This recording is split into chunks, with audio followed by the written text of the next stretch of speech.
Hello students, कल अपन ने आई structure के जो एक्सटर्नल पार्ट्स हैं या एक्सटर्नल डिवाइसेज जो थी प्रोटेक्टिव डिवाइसेज उनके बारे में पढ़ा था। आज अपन आई बॉल की स्ट्रक्चर लेंगे, लेकिन उससे पहले कल वाले जो टॉपिक है उससे मैं कुछ क्वेश्चंस जो है वो आपसे पूछूंगा, ठीक है ना, और उनके क्वेश्चंस वो आंसर भी करवाऊंगा मैं आपको। पहली जो चीज़ है वो ये कि आई लिड्स जो होते हैं, पलक जो हैं, उनमें फ्रिक्शनलेस मूवमेंट किस ग्लैंड के सिक्रेशन के द्वारा होता है? श्रावण के कारण होता है। तो आपका आंसर होगा मीबोमियन ग्लैंड। ठीक है। दूसरा जो क्वेश्चन आपको यहाँ पे ध्यान में होना चाहिए कल वाले जो पार्ट्स हैं उनसे, कि आई जो है उसको फोटो रिसेप्टर, क्योंकि वो लाइट वेव्स को एज ए स्टिमुलस क्या कर रही है, एक्सेप्ट कर रही है, लेकिन टीलियो रिसेप्टर भी कहा जाता है। तो टीलियो रिसेप्टर क्यों कहा जाता है इसको? तो इसका रीजन क्या है, आपको जो आंसर देना वो क्या है? टेलीस्कोप जो है उससे है टेलोस रिसेप्टर, टीलियो रिसेप्टर टेलीस्कोप से, यानी कि ये रिसीव्स स्टिमुलस, उद्दीपनों को from far distance,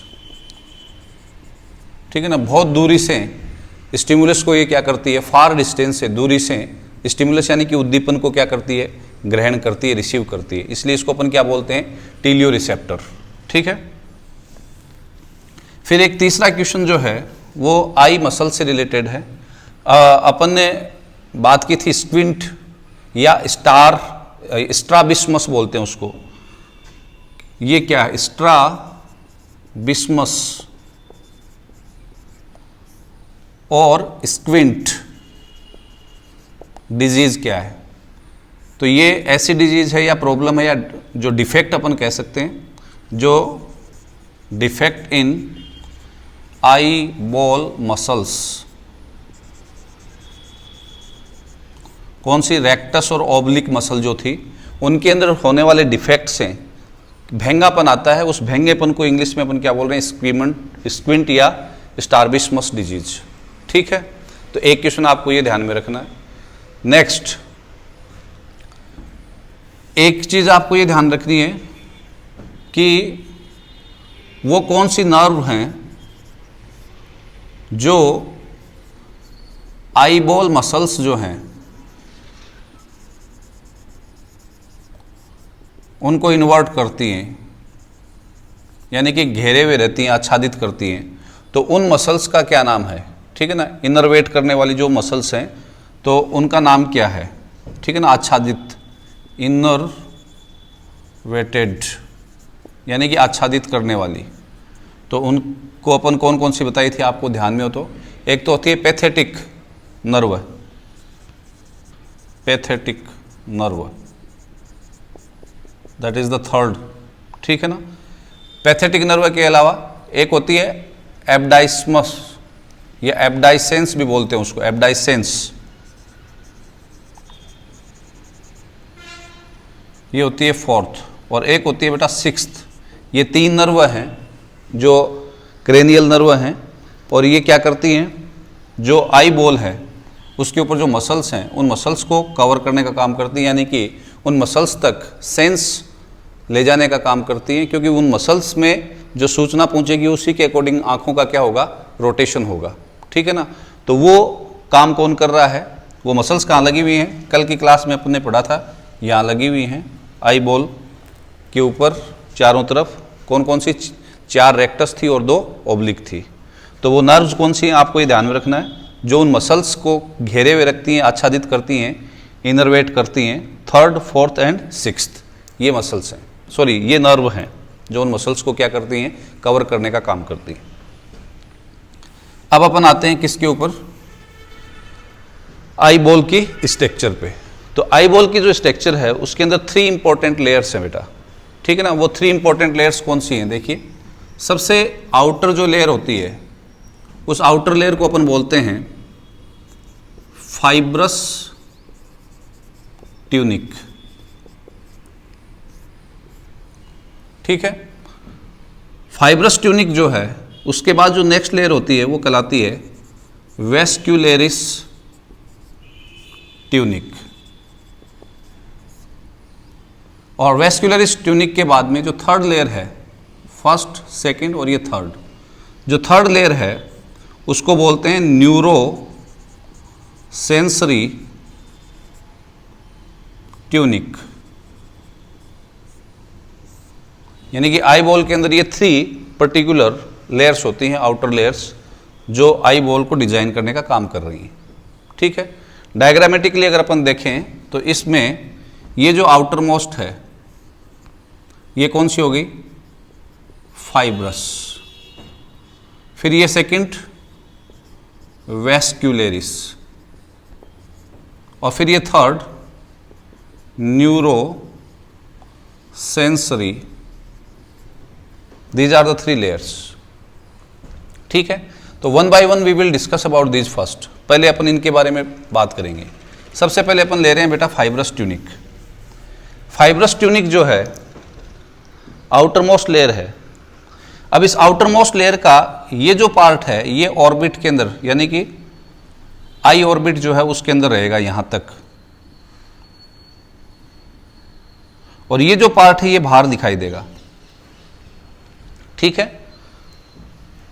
this one जो उभरा हुआ पार्ट है बाहर दिखाई देगा, और ये अंदर की ओर है आई ऑर्बिट के अंदर। तो सबसे पहले तो हमें ये पता होना चाहिए कि ये 2 पार्ट्स में बटी हुई है। कौन? फाइब्रस, ठीक है। दूसरी चीज हमें ये पता होना चाहिए कि इसकी ओरिजिन क्या है और स्ट्रक्चर वाइज ये कैसी है। तो सिंपली अपन ये कह सकते हैं कि जो आई बॉल है उसके अंदर जो फाइब्रस ट्यूनिक है वो 2 पार्ट्स में बटी हुई है। जो अनएक्सपोज्ड पार्ट है अंदर की ओर है, अनएक्सपोज्ड का मतलब है जो अंदर की ओर है, दिखाई नहीं दे रहा है, वो कहलाता है बेटा स्केलेरा, और जो बाहर वाला जो पार्ट है वो कहलाता है cornea. This one is cornea and this one is sclera, ठीक है ना। ये 2 पर्टिकुलर पार्ट्स के अंदर इसको अपन ने क्या किया है? क्लासिफाई किया है, ठीक है। तो एक एक करके अपन इसके फाइब्रस ट्यूनिक के कैरेक्टर्स लेते हैं। सबसे पहले तो ये कि इन ओरिजिन, उत्पत्ति की दृष्टि से जो फाइब्रस ट्यूनिक होती है वो मीजोडर्मल होती है। मीजोडर्मल का मतलब एम्ब्रियोनिक लेयर्स होती हैं 3, एक्टोडर्म, मीजोडर्म और एंडोडर्म।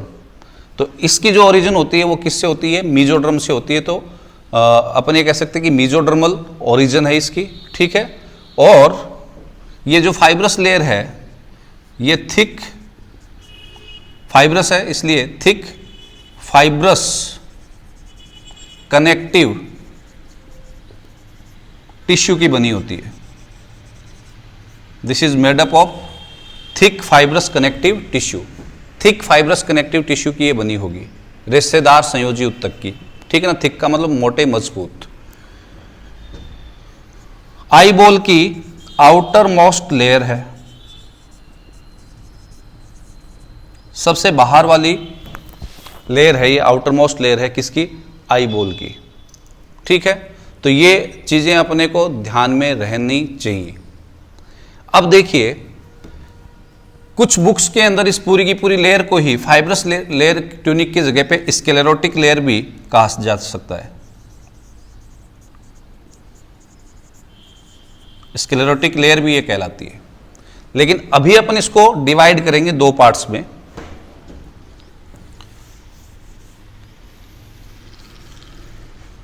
कंप्लीटली ये नॉन वेस्क्यूलरिस है, यानी कि इसके अंदर कोई भी पर्टिकुलर ब्लड वेसल नहीं पाई जाती है इस लेयर के अंदर। तो नॉन वेस्क्यूलरिस लेयर के रूप में ये होती है, ठीक है। अब देखिए मैंने क्या कहा कि इस लेयर के 2 पार्ट हैं। नंबर 1 कॉर्निया, नंबर 2 स्केलेरा, ठीक है। कॉर्निया कौन सा पार्ट है? ये यहाँ से लेकर ये डॉट से जो है, इन डॉट से बाहर ये जो हिस्सा है ये, ठीक है ना, तो इसको अपन ये कह सकते हैं आउटर विजिबल पार्ट क्या कहलाएगा? कॉर्निया, ठीक है। और जो इनर नॉन विजिबल पार्ट है वो क्या कहलाएगा? स्केलेरा। तो आउटर विजिबल पार्ट जो है वो क्या कहलाएगा? कॉर्निया कहलाएगा। इस कॉर्निया की जो बाहर की सतह है, ध्यान से सुनना, ये जो आउटर सरफेस और ये कौन सी है? Inner surface. ये तो इनर सरफेस और ये आउटर सरफेस। तो आउटर सरफेस जो होती है वो स्ट्रेटिफाइड स्क्वामस नॉन किरेटिनाइज्ड एपिथेलियम की बनी होती है, ठीक है ना। स्ट्रेटिफाइड यानी कि स्तरित, स्ट्रेटिफाइड स्क्वामस, ध्यान में रखना ये नॉन किरेटिनाइज्ड, किरेटिन की परत नहीं होगी उसके ऊपर, बाकी स्किन के ऊपर किरेटिन की लेयर होती है, यहां पे नहीं होगी। किरेटिनाइज्ड स्ट्रेटिफाइड स्क्वामस नॉन किरेटिनाइज्ड एपिथेलियम, ठीक है ना। कौन सा पार्ट? Outer surface. बाह्य सतह, ठीक है। जबकि जो इसकी अंदर वाली सतह है, इनर सरफेस, वो किसकी बनी होती है? Inner surface is made up of only simple squamous epithelium.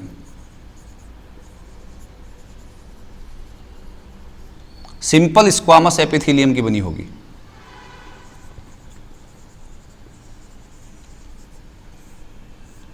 ठीक है। नॉन वेस्क्युलरिस है, ये ध्यान में रखना। सिंपल स्क्वामस यानी कि स्क्वामस का मतलब क्या है? 1 और 2 layers of the cells on the base membrane, ठीक है ना। बेस मेम्ब्रेन के ऊपर कोशिकाओं की 1 या 2 परत होती हैं, फ्लैट सेल्स होती हैं, वो फ्लैट सेल्स के रूप में यूं एक स्तर बना रही हैं, वो परत बना रही हैं, ठीक है ना। नीचे की ओर कौन सी परत है इनके? बेसल लेमिला, ठीक है ना। तो उसके ऊपर ये एक पर्टिकुलर लेयर के रूप में पाई जाने वाली सेल्स जो होती हैं उनको बोलते हैं अपन स्क्वामस लेयर, ठीक है ना। स्क्वामस टिश्यू है वो एपिथेलियम टिश्यू है जो एक परत के रूप में, सिंपल पपड़ी के रूप में, ठीक है ना, उपस्थित है बाहर की ओर और अंदर की ओर, ठीक है ना। बाहर वाला नॉन किरेटिनाइज्ड है, स्ट्रेटिफाइड है, और ये सिंपल स्क्वामस है, कहाँ वाला? अंदर वाला, ठीक है। अब देखिए ये जो स्केलेरा है और ये कॉर्निया है, इनके बीच में एक जॉइंट उपस्थित है। ये जो जॉइंट होता है, the joint between the sclera and squamous, sorry cornea, the joint between, किसके बीच में? स्केलेरा एंड कॉर्निया क्या कहलाता है? लिम्बस, ठीक है। इस जॉइंट के पोस्टीरियर एंड के ऊपर यानी कि पीछे की ओर एक कैनाल पाई जाती है। कैनाल का मतलब नाली, ठीक है ना, ट्यूब, जिसे कैनाल ऑफ सैलम कहते हैं।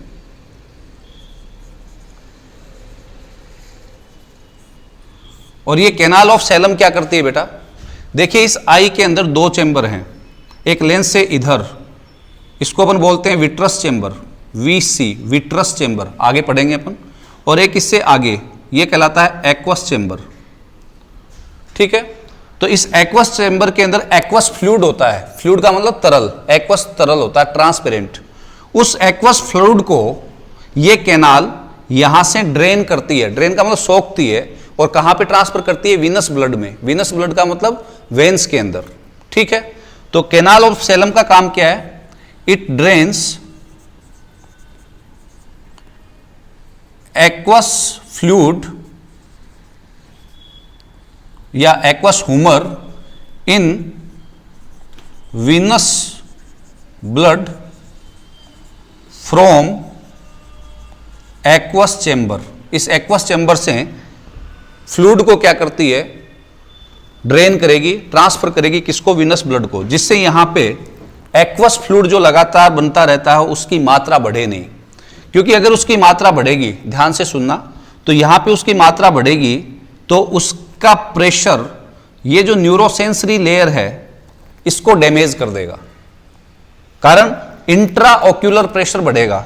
यानी कि अपन ये कह सकते हैं कि आपसे ये क्वेश्चन पूछ लिया जाए नीट में कि यदि कैनाल ऑफ सैलम ब्लॉक हो जाए तो इसका क्या इंपैक्ट होगा।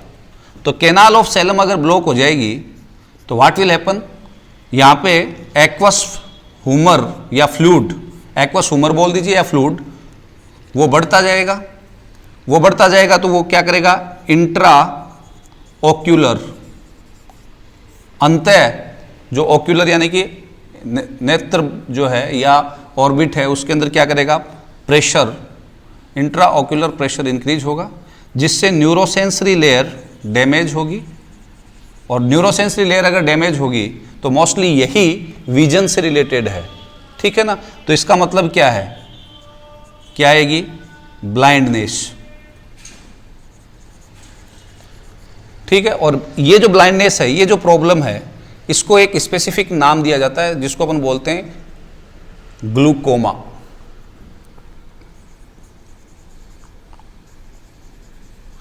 ग्लूकोमा, ठीक है ना। It's a kind of the disease और the problem. Is this clear. Next, फिर यहीं पे आपसे कॉर्निया के बारे में एक क्वेश्चन और पूछा जा सकता है कि कॉर्निया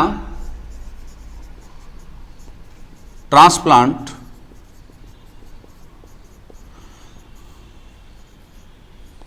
इजी है और सक्सेसफुल भी है, यानी कि जितने भी ट्रांसप्लांट होते हैं उनमें कॉर्निया ट्रांसप्लांट सबसे सिंपल है। तो उसका रीजन क्या है, तो आपका आंसर होगा कि देखिए, इस कोई भी व्यक्ति की जब डेथ हो जाती है तो उसकी आंख से कॉर्निया को अलग किया जा सकता है, ठीक है ना। और उस कॉर्निया को अलग करके अपन प्रिजर्व भी कर सकते हैं, संरक्षित भी रख सकते हैं। कारण कॉर्निया को जब आप हटा रहे हो तो कोई भी ब्लड ओपनिंग नहीं हो रही है, कारण मैंने अभी बताया था आपको कि इसमें कोई भी ब्लड वेसल्स नहीं है, तो ब्लड वेसल्स की सप्लाई नहीं है, ठीक है ना। और ब्लड वेसल्स की सप्लाई नहीं होती है जहां पे, तो वहां पे इम्यूनी रेस्पॉन्स नहीं आएगा। इम्यूनी रेस्पॉन्स का मतलब प्रतिरोधक, जो प्रतिरक्षा प्रतिक्रिया जिसको अपन कहते हैं, जैसे कोई भी दूसरा ऑर्गन अपनी बॉडी के अंदर एक्स आदमी का डालोगे तो अपनी बॉडी उसके खिलाफ क्या करती है, प्रतिरोधकता शो करती है। और इसीलिए जितने भी ट्रांसप्लांट होते हैं वो पूरे सफल नहीं हो पाते हैं, कारण बाहर वाले अंग को बॉडी एंटीजन के रूप में लेती है। लेकिन कॉर्निया वाले केस में ऐसा क्यों नहीं होगा, क्योंकि ब्लड कांटेक्ट में ही नहीं आ रहा है, यानी कि यहां पे इम्यूनी रेस्पॉन्स नहीं होगा। तो आपका आंसर होगा अब्सेंस ऑफ ब्लड वेसल्स, इसका एक रीजन है। दूसरा, इम्यूनी रेस्पॉन्स वहां पे जीरो है। और इम्यूनी रेस्पॉन्स जीरो क्यों है, बिकॉज जो स्रोत है एंटीजन एंटीबॉडी रिएक्शन का वो क्या है, ब्लड। लेकिन यहाँ पे ब्लड कांटेक्ट तो हो ही नहीं रहा, कॉर्निया को हटाया और दूसरी जगह पे उसको क्या कर दिया, सेट कर दिया, ठीक है ना, दूसरा जहां पे वो कॉर्निया ट्रांसप्लांट करना है। तो ये एक अपने आप में रीजन है जो आपको ध्यान में रखना है, ठीक है। ये कॉर्निया कंप्लीट फाइब्रस ट्यूनिक का 1/6 पार्ट होता है, बाकी 5/6 पार्ट क्या होगी, स्केलेरा, ठीक है। तो नेक्स्ट जो पार्ट अपन ले रहे हैं इसका बचा हुआ वो कौन सा हो गया, स्केलेरा।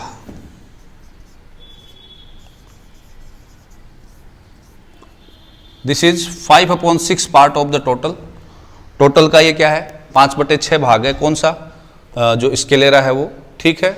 और ये white hard thick fibrous connective tissue की बनी है, यानी कि वो बनी हुई फाइब्रस कनेक्टिव टिश्यू की है। लेकिन ये जो स्केलेरा वाला पार्ट होगा इसका कलर कैसा होगा, वाइट, ठीक है ना। तो ये white hard fibrous connective tissue की बनी, पूरी फाइब्रस कनेक्टिव टिश्यू की है ये लेयर वैसे, लेकिन ये वाइट कलर की होगी। तो इसका कुछ पार्ट देखो, आप आंख को जब खोल के देखते हो तो आपको दिखाई देता है ये, ठीक है ना, वाइट वाइट जो पार्ट है किनारों के ऊपर, ठीक है ना। तो वो जो एक्सपोज्ड पार्ट होता है इसका कैसे कलर का है, वाइट कलर का, उसको वाइट ऑफ आई बोलते हैं। तो वाइट ऑफ आई क्या है, बाहर दिखाई देता हुआ भाग किसका, exposed part of the sclera. Sclera का जो एक्सपोज्ड पार्ट है उसको अपन क्या बोल रहे हैं, that is called the white of eye. जो यहाँ का हिस्सा दिखाई देगा बेटा, ये तो अंदर है लेकिन थोड़ा सा ये हिस्सा अपने को क्या होगा, दिखाई देगा। क्लियर है ना, ये ध्यान में रखना, ठीक है। अगर फ्रॉग की बात करें तो फ्रॉग के अंदर ये जो फाइब्रस ट्यूनिक है ये कार्टिलेज का बना होता है, यानी कि स्केलेरा जो है वो किसकी कौन बनी होती है, कार्टिलेज की, न कि कनेक्टिव टिश्यू की। You have to be remember this, ठीक है ना, इसको आपको ध्यान में रखना है। ये भी कैसी है, नॉन वेस्कुलरिस, क्योंकि पूरा ही नॉन वेस्कुलरिस है, तो कॉर्निया ही नहीं, ये भी कंप्लीटली कैसी है, नॉन वेस्कुलरिस है, ठीक है। अब देखिए इनर लेयर जो है स्केलेरा की, ध्यान से सुनना, यहां पे ये आई लिड है और ये मैंने हेयर दिखाया एयरलेस, ठीक है ना। ये जो ईयर लेसेज या जो आई लेसेज जिनको अपन ने कहा था, बाल याद है ना, ये पलकें, और ये क्या है, पलक। इस आई लिड का जो इनर पार्ट है वो स्ट्रेस्ड है, जुड़ा हुआ है किसके साथ, अरे फाइब्रस ट्यूनिक के साथ, ठीक है। और ये यूं आगे की ओर एक पतली परत के रूप में यूं कॉर्निया को कवर कर रहा है। तो ये जो पर्टिकुलर पार्ट है जो किसका, आई लिड का, एक पतली परत के रूप में स्ट्रेस्ड है, ठीक है ना। कहां पे, इस एंटीरियर पार्ट, आगे वाले भाग के ऊपर, ये देखो यहां से यूं, कौन है ये, एक बार फिर से रिपीट कर रहा हूं, आई लिड का वो पतला एक परत जो किसके साथ, फाइब्रस ट्यूनिक के साथ स्ट्रेस्ड है, उस पर्टिकुलर पार्ट को अपन बोलते हैं बेटा conjunctiva. What we call that, conjunctiva, ठीक है। और ये चूंकि ये एपिडर्मिस है तो ये एपिडर्मिस ही स्ट्रेच हुई है, ये अपनी बॉडी की, एनिमल बॉडी की थिनेस्ट एपिडर्मिस होती है। थिनेस्ट का मतलब सबसे पतली, थिनेस्ट एपिडर्मिस, ध्यान में रखना ये, ठीक है ना। मैं एक बार फिर से कह रहा हूं, ध्यान से सुनना, inner layer of eyelids, eyelids की इनर लेयर, ये बाहर की लेयर और ये इनर लेयर, रिमेन्स का मतलब बची रहती है, बनी रहती है, स्ट्रेस्ड का मतलब चिपकी हुई, विद किसके साथ, या over anterior part of sclera, sclera के ये जो एंटीरियर पार्ट है इसके साथ ये स्ट्रेस्ड है, ठीक है। This particular part is translucent and A thinnest layer के रूप में उपस्थित है, that is called the conjunctiva. और इसमें जब इन्फेक्शन होता है तो अपन कहते हैं कंजक्टाइविटिस हो गया, ठीक है ना, आंखों के अंदर चिपचिपापन सा पैदा हो जाता है, वो कंजक्टाइविटिस कहलाता है। तो वो है क्या, वैसे आईलिड की इंटरनल लेयर है, और आईलिड जो है वो उसकी कवरिंग क्या है, एपिडर्मिस। तो ये एपिडर्मिस की एक पतली परत जो है वो यहाँ पे चिपकी हुई रहेगी, ठीक है। और ये एपिडर्मिस थिनेस्ट एपिडर्मिस है जिसको अपन क्या बोलते हैं, कंजक्टाइवा। तो ये ध्यान में रखेंगे आप, ठीक है। ये अपना पहला पार्ट हो गया। अब जो दूसरा पार्ट है वो है वेस्कुलरिस।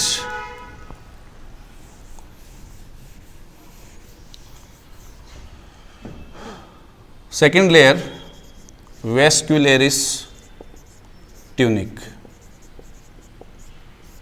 ठीक है बेटा।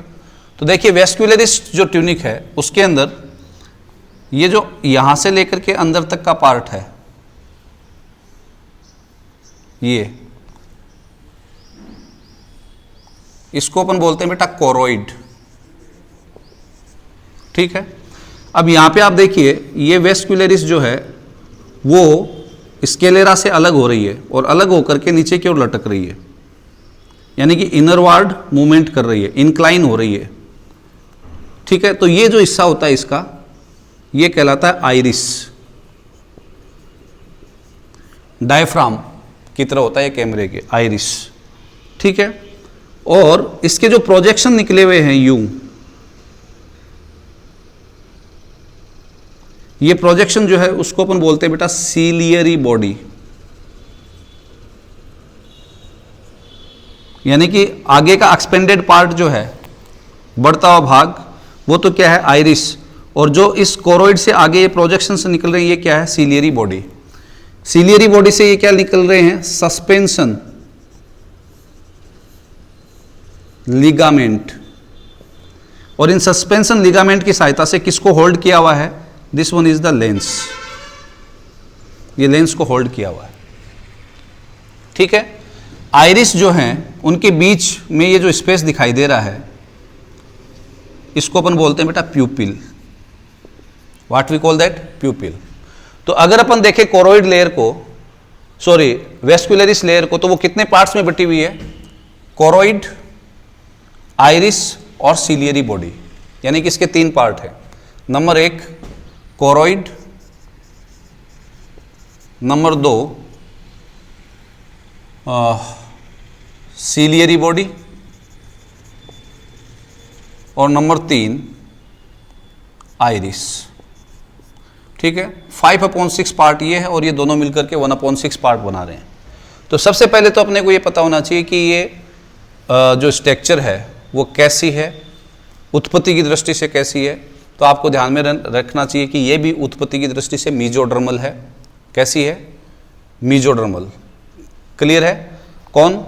जो वेस्कुलरिस है, हाईली वेस्कुलराइज्ड होती है। हाईली वेस्कुलराइज्ड का मतलब इसके अंदर नेटवर्क ऑफ ब्लड वेसल्स पाया जाता है।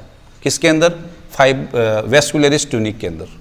एक एक करके अपन अब इसकी बात करते हैं। ओरिजिन की दृष्टि से कैसी होगी? Mesodermal, highly vascularized. कौन? Vascular tunic. अब इसका पहला पार्ट ले रहे हैं अपन, जो कौन सा है? कोरोइड। तो कोरोइड के बारे में आप ध्यान में रखेंगे कि कोरोइड जो है इसके अंदर पाए जाने वाली जो सेल्स हैं वो कौन सी हैं? क्यूबॉइडल, घनाकार, ठीक है ना, पिगमेंटेड, एपिथीलियम। क्यूबॉइडल होगी घनाकार, यानी पिगमेंटेड का मतलब वर्णक युक्त, ठीक है। और जो पिगमेंट इनमें पाया जाता है वो melanin, that may be of the brown color, that may be of the blue color, that may be of the black color, that may be of the whitish, और due to that, उसी के कारण ये जो iris है, ठीक है ना, ये अपने आप में स्क्रीन का काम करता है, क्योंकि आइरिस भी तो इसी का पार्ट है। स्क्रीन का मतलब आगे की जो परत होती है, जैसे टीवी के अंदर होता है, और ये पिगमेंटेड है, इसीलिए आपका आई कलर अलग अलग कलर का होता है। अपन कहते हैं ना भूरी आंखों वाला, नीली आंखों वाला। तो वो जो आई कलर आते हैं वो किसके कारण आते हैं? ये जो फाइब्रस ट्यूनिक है उसका जो आइरिस वाला पार्ट अपने को दिखाई देता है उसके कारण, क्योंकि पूरी की पूरी फाइब्रस ट्यूनिक कैसी है? पिगमेंटेड है, ठीक है ना, जिसके अंदर पिगमेंट्स पाए जा रहे हैं। कौन सा pigment? Melanin, that is of the different colour, brown melanin, bluish हो सकता है, ब्लैक हो सकता है, उसके अकॉर्डिंग आपको आंखों का क्या होता है? कलर दिखाई देता है, ठीक है। कोरोइड जो है वो अंदर की ओर डार्कनेस पैदा करती है, यानी कि it darkens the cavity of eyeball. Eyeball की जो कैविटी है उसको डार्कन करती है,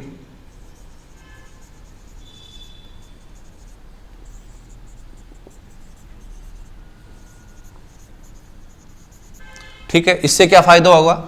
जो लाइट, जैसे ये लाइट का सोर्स है और जो लाइट कहाँ पे इंटर कर रही है? आई के अंदर, ठीक है ना, तो वो रिफ्लेक्शन जो उसका है वो नहीं होगा, यानी कि आंतरिक जो रिफ्लेक्शन है उसको ये क्या करती है? प्रिवेंट करने का काम करती है, यानी कि prevents internal reflection of light, ठीक है। तो ये सेकंड पार्ट जो वेस्कुलरिस ट्यूनिक है उसका पहला पार्ट हो गया, कौन सा? कोरोइड। अब दूसरा जो मैंने बताया बेटा वो क्या बताया? Ciliary body. सीलियरी बॉडी क्या है? सिंपली अगर अपन कहें तो ये क्या है? जो कोरोइड है उसका लोअर सोलन पोर्शन, ठीक है ना, जो बिलो द लिम्बस, ये लिम्बस है, याद होगा वो जॉइंट जो बताया था मैंने स्केलेरा और कॉर्निया के बीच में, उसके जस्ट नीचे की ओर फूला हुआ पार्ट, देखो ये फूल रहा है, ठीक है ना, लोअर नीचे की ओर फूला हुआ पार्ट क्या है? Ciliary body. यानी कि सीलियरी बॉडी के बारे में अगर अपन लिखें तो below limbus lower swollen part, फूला हुआ पार्ट क्या है? लिम्बस, ठीक है। इसके अंदर ये जो मसल्स है ये जो सीलियरी बॉडी है ये मसल्स की बनी हुई है, उन मसल्स को अपन बोलते हैं सीलियरी मसल्स। और ये सीलियरी मसल्स बेटा दो प्रकार की हैं, एक है सर्कुलर, ये सर्कुलर, और मेरिडाइनल, और दूसरी कौन सी है, मेरिडाइनल। यानी कि आप लिखेंगे या बताएंगे कि सीलियरी बॉडी है वो सीलियरी मसल्स की बनी होती है, और सीलियरी मसल्स जो हैं वो दो टाइप की हैं। कौन कौन सी, एक सर्कुलर और दूसरी कौन सी, मेरिडाइनल। सर्कुलर मसल्स जो हैं उनका काम है होल्ड करती हैं किसको, होल्ड्स लेंस, ठीक है। और मेरिडाइनल मसल्स जो हैं उनका काम क्या है, they are allow the movement of aqueous fluid या ह्यूमर। यहाँ पे जो फ्लूइड भरा हुआ है, ठीक है ना, एक तो यहाँ पे आइरिस से आगे एंटीरियर, इसको तो एंटीरियर एक्वस चैम्बर बोलते हैं, और ये जो जगह है इसको पोस्टीरियर एक्वस चैम्बर बोलते हैं। तो इसके अंदर जो फ्लूइड का मूवमेंट है वो क्या कर रही हैं, करवाने का काम कर रही हैं कौन सी, मेरिडाइनल मसल। किसकी है मेरिडाइनल मसल बेटा, मेरिडाइनल मसल और सर्कुलर मसल दोनों ही किसके अंदर पाई जा रही हैं, सीलियरी बॉडी के अंदर, ठीक है।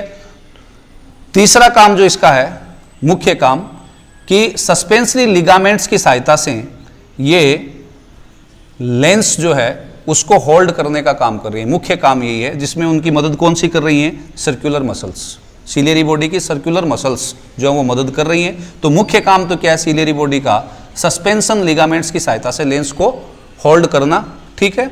और दूसरा, इस सीलियरी बॉडी के अंदर जो मेरिडाइनल मसल्स हैं वो जो फ्लूइड है एक्वस चैम्बर के अंदर, एक्वस फ्लूइड या ह्यूमर, उसका मूवमेंट करवा रही हैं। कहाँ पे,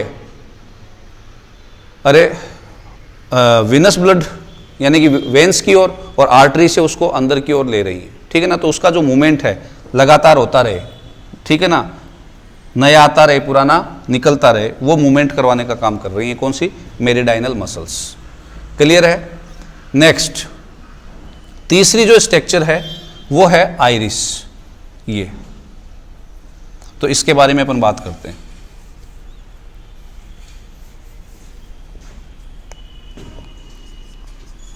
आइरिस, ठीक है ना, जिसको अपन क्या बोलते हैं, डायफ्राम ऑफ आई। जैसे कैमरे में होता है वैसे ही आई के अंदर जो फोकस जो होता है उसको इंटेंसिटी ऑफ लाइट के आधार पे क्या कर रहा है, ये डिटरमाइन करने का काम करता है, ठीक है ना। कौन, आइरिस। तो इसलिए इसको अपन, जैसे अपन कैमरे के अंदर देखा होगा ना आपने, यूँ घुमाते हैं उसको, तो वो क्या करते हैं, फोकस एडजस्टमेंट करते हैं। तो उस फोकस को एडजस्ट करने का काम कर रहा है कौन, आइरिस, सिकुड़ करके या फैल करके, ठीक है ना। इसमें भी वो कैपेसिटी पाई जाती है, इसलिए इसको क्या बोलते हैं, डायफ्राम ऑफ आई बॉल, ठीक है। अब देखिए है क्या ये, तो अगर अपन देखें जो कोरोइड लेयर है फाइब्रस ट्यूनिक की, जहाँ पे स्केलेरा से सेपरेट हो रही है, यहाँ तक तो देखिए चिपकी हुई थी, यहाँ पे ये सेपरेट हो रही है, और सेपरेट होकर के क्या हो रही है, इंक्लाइन इनर साइड की ओर क्या हो रही है, मुड़ रही है, ठीक है।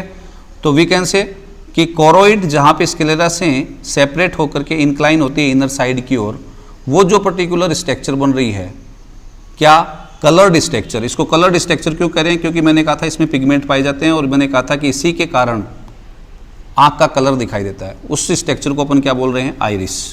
क्लियर है। तो स्केलेरा से सेपरेट हो करके जो कोरोइड हिस्सा बना रही है वो क्या कहला रहा है, या फाइब्रस ट्यूनिक जो हिस्सा बना रही है वो क्या कहला रहा है, iris. This is also called the screen of eye. Eye की स्क्रीन कह रहे हैं क्योंकि ये कलर्ड स्ट्रक्चर है, इसलिए इसको अपन कह रहे हैं, ठीक है। यहाँ पे आइरिस जो है उनके बीच में एक अपर्चर है, उस अपर्चर को क्या कहा जाता है, प्यूपिल। और इसी के थ्रू लाइट जो है वो आई बॉल के अंदर क्या करती है, इंटर करती है। तो ठीक है, इस आइरिस के अंदर भी दो प्रकार की मसल्स हैं, ध्यान में रखना, बहुत इंपॉर्टेंट है, क्योंकि उसी के आधार पे फोकस क्या करती है, एडजस्ट करती है उन्हीं मसल्स के आधार पे। एक होती है बेटा रेडियल डायलेटरी। रेडियल डायलेटरी और दूसरी होती है सर्कुलर स्फिंक्टर। तो उन मसल्स को अपन बोलते हैं इरिडियल मसल्स। आइरिस की जो मसल्स हैं वो कौन सी हैं? इरिडियल मसल्स कहलाती हैं। और वो कौन सी है बेटा? सर्कुलेटरी स्फिंक्टर और दूसरी है रेडियल डायलेटरी। ठीक है, जैसे ये लेंस है और इसके ये बाहर की ओर आइरिस है। आइरिस की ये कौन सी मसल्स हैं? सर्कुलेटरी। और ये कौन सी है बेटा? रेडियल। ठीक है, अब ध्यान से सुनना। जब लाइट ब्राइट होगी, तेज लाइट होगी,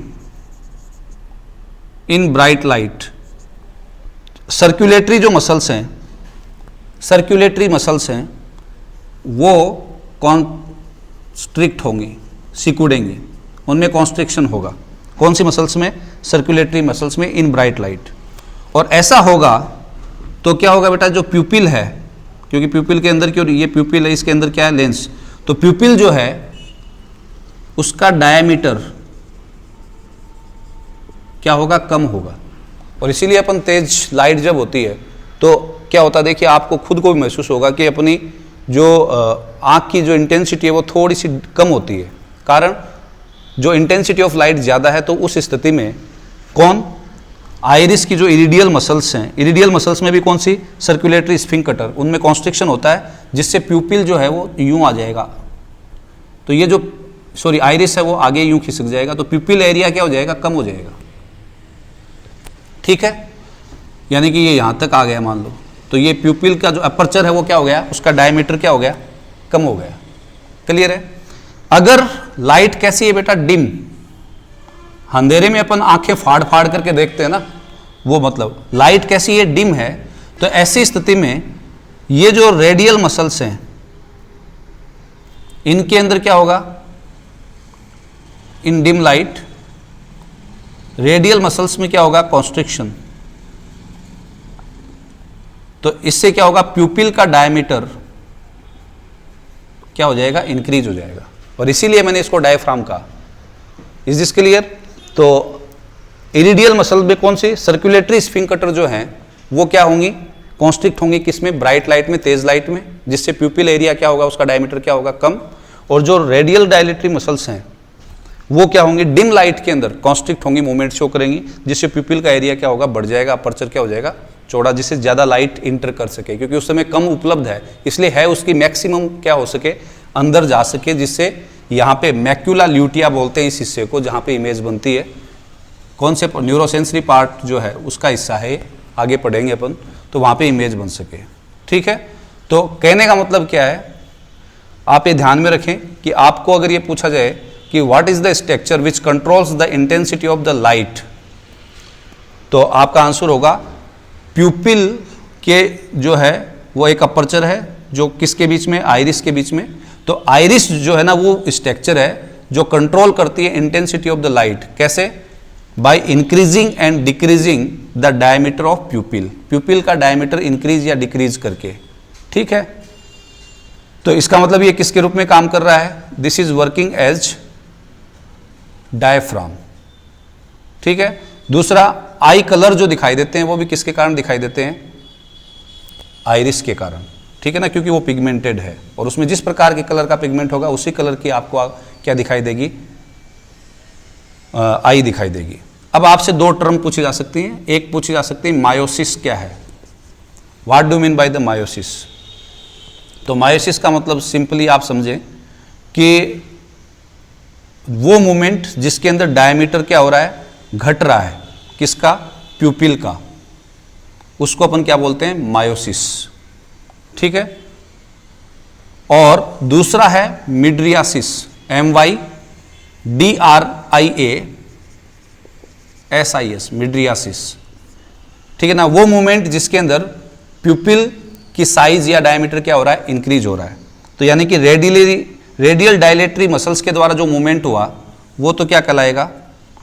माइड्रियासिस, क्योंकि उसमें इंक्रीज हुआ। और सर्कुलेटरी के द्वारा जो मूवमेंट हुआ वो क्या कहलाएगा, मायोसिस। Thank you. अब लास्ट लेयर और इसकी फंक्शनिंग जो है वो अपन नेक्स्ट चैप्टर में पढ़ेंगे। ओके।